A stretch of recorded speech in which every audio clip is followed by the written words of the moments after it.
கதைக்களம் நேயர்கள் அனைவருக்கும் அன்பு வணக்கம். இன்றைக்கு நாம் நிகழ்ச்சியில் கேட்கவிருப்பது இன்று ஒரு தகவல். தெரியாமல் சொல்கிறான் அப்படின்னா மன்னன் சேவகன் போய் பறிச்சுக்கிட்டு வந்தான். மன்னர் அதை வாங்கி சாப்பிட்டான். வாயில் வைக்க முடியல, ஒரே கசப்பு. அவனுக்கு ஆச்சரியம். பிச்சைக்காரங்கிட்ட கேட்டான், அது எப்படி இது வெள்ளரி பழம் இல்லைங்கிறது உனக்கு தெரிஞ்சுதுன்னா?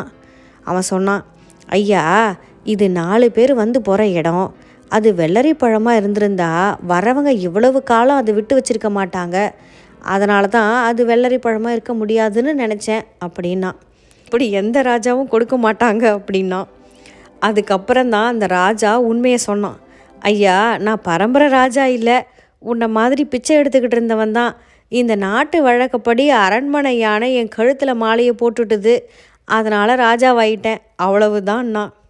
இந்த கதையை என்னுடைய நண்பர் ஒருத்தர் மோட்டூர் கே சுகுமார் என்கிட்ட சொன்னார். பார்வை இல்லைனாலும் நுண்ணறிவு எந்த அளவுக்கு பார்வையாக பயன்படுதுங்கிறத இதிலிருந்து புரிஞ்சுக்க முடியுது. குடும்பத்துலேயும் இந்த நுண்ணறிவு உபயோகப்படும். பெட்டியில் 10 ரூபா பணம் இருந்தது, திடீர்னு 5 ரூபா காணாமல் போயிட்டுது. மீதி 5 ரூபா மட்டும் இருந்தது. நம்ம பையன்தான் எடுத்திருப்பான்னாங்க அம்மா. நிச்சயமாக இது நம்ம பையன் வேலையாக இருக்காது, அவன் எடுத்திருக்க மாட்டேன்னாரு அப்பா. எப்படி சொல்கிறீங்கன்னாங்க அம்மா. அவனாக இருந்தால் பெட்டியில் மிச்சம் வச்சிருக்க மாட்டான் அப்படின்னாரு அப்பா. உண்மையிலேயே அப்பாவுக்கு நுண்ணறிவு ஜாஸ்தி தான் இல்லை? என்ன நேயர்களே, இந்த கதை உங்களுக்கு பிடிச்சிருந்தது அப்படின்னா உங்கள் நண்பர்கள் மற்றும் உறவினர்களோட பகிர்ந்துக்கோங்க.